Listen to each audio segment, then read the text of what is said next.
Within the last couple years of the sports card hobby, Dutch auctions have become very popular with Panini. First off the line products, a lot of people love them.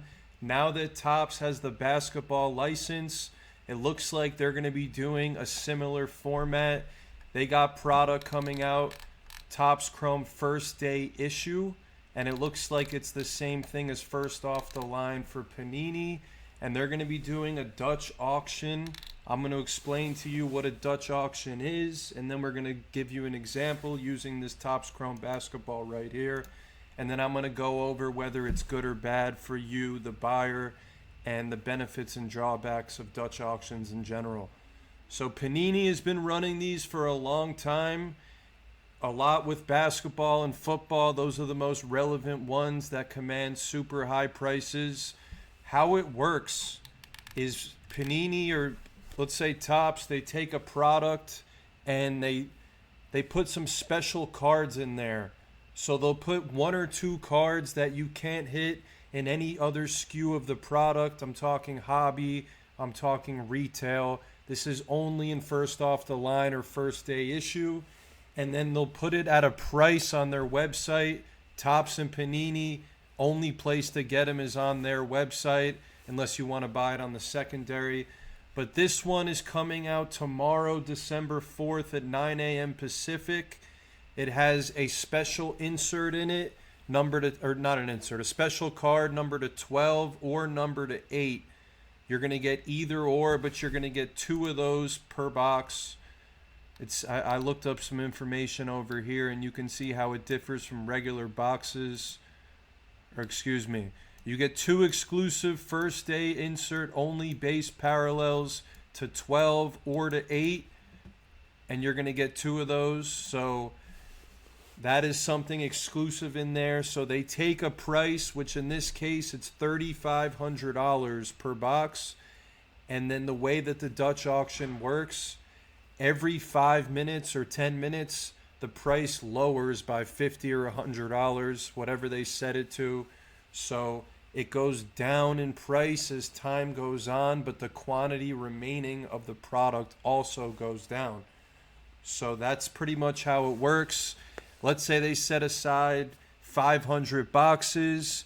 You don't know the exact quantity of what they make, but the Dutch auction will keep going, and it'll go to 3,400, 33, 32 as time goes on to 12:10 Eastern tomorrow, 12:15, 12:30, and then the supply will meet the demand exactly at a certain price, and that's what it'll sell out at. I'm not sure what the floor is. They set a ceiling, which is where it starts, and then they also set a floor. For this product, I'm sure the floor won't even be close to necessary. I don't know what they set it at. What do you guys think it's going to sell out at? It's starting at 3,500. Let me know in the comments below. I haven't really been keeping up with first off the line pricing, but this is new anyway because this is Topps' first marquee product for basketball. Everybody loves Topps Chrome Jumbo. There's nothing better than that. So the hobby's very excited. Topps is doing a Dutch auction. It's going to be called First Day Issue Topps Chrome Product, and I'm sure they're going to have many more in the future. So let's go over whether it's good or bad for the buyers, the benefits, the drawbacks. So if you really know the market on these type of products, it's going to be really good for you because you can kind of feel where it's going to sell out at and what you're willing to pay and what you could potentially sell it for. I'd say those are the three most important things.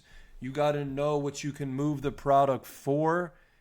Unless you're just opening it for personals and you want to just rip a bunch of boxes, that's a little bit different. But if you're a reseller in this hobby, you got to determine what you think it's going to go for, what you're willing to pay, and then what you could sell it for. That's obviously the most important thing. If you're an expert in the market, I think you have a huge advantage. If you don't know that much and you're just a casual hobby person who's a collector and just loves to rip boxes, whatever price you think is good, but I'd probably recommend buying into breaks or buying single cards from this product because you can pay $2,700, $2,800 for a box, and then it might not sell out until it hits $1,600, $1,700, and then you'll feel bad if you're just an average collector and you paid a price that's way higher than what it sells out at. That's why I think if you're really sharp and you know the market, you have a massive advantage. People like to calculate what they think these two parallels are worth. Every first off the line, every first day issue is going to have special parallels. And then the person buying you got to determine what you think the added value versus a hobby box. So the hobby boxes of Topps Chrome Jumbo, I think, are selling around 1,100. Sometimes you're going to get a 2x multiple on what you think it's worth.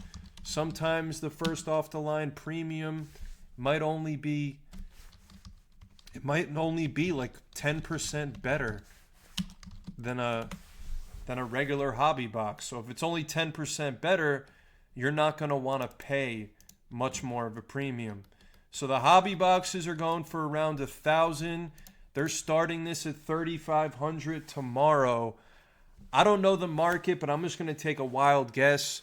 I think this product will sell out probably pretty high because I think the insert added bonus of 2 cards numbered to 12 or less is really good, especially in a Topps Chrome or a Prism or an Optic or a regular Topps.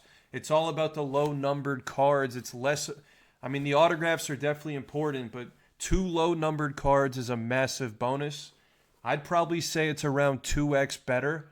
So I'm going to say that these boxes are going to sell out for around 1,900. Anywhere from 19 to 2,100 is my guess of where these boxes will sell out for tomorrow.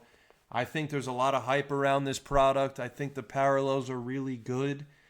It's not always going to be 2x better. Sometimes it's going to be 10%, maybe 20%, like I said. So that's why you really want to study the market if you're going to be buying first off the line or first day issue. I'm excited to follow Topps Chrome and see where it sells out at. It's a really fun product. I'm probably going to rip a couple hobby boxes myself when it comes out. I'll post a video on this channel and you can see that. But overall, I think Dutch auctions they're good, but I'd rather just pay a price, whatever they listed on the website at, or buy a break or buy a single card.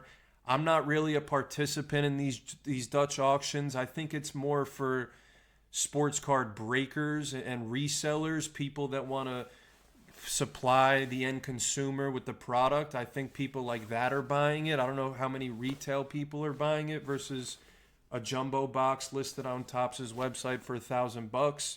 That seems reasonable. You buy the box, move on, call it a day. First off the line is more for resellers and breakers, and I think it's a lot tougher market to figure out what the actual prices should be. So for me personally, I don't buy any of it, and I'm going to stay away from tomorrow's Topps Chrome, but I do want to follow the market and the pricing. Potentially, if I want to resell and buy some first off the line in the future with Topps or Panini, whoever it may be, I'm going to start following the market. But it's a tricky one to figure out. We'll see where this goes tomorrow. My guess is anywhere from 1,900 to 2,100. I think it'll sell out at. Let me know in the comments what you think. If you've been enjoying the content, please subscribe to the channel. Give me a like on this video, a comment. I've been posting every day regularly, and I'm going to continue doing that. Thank you for watching, and I will see you soon.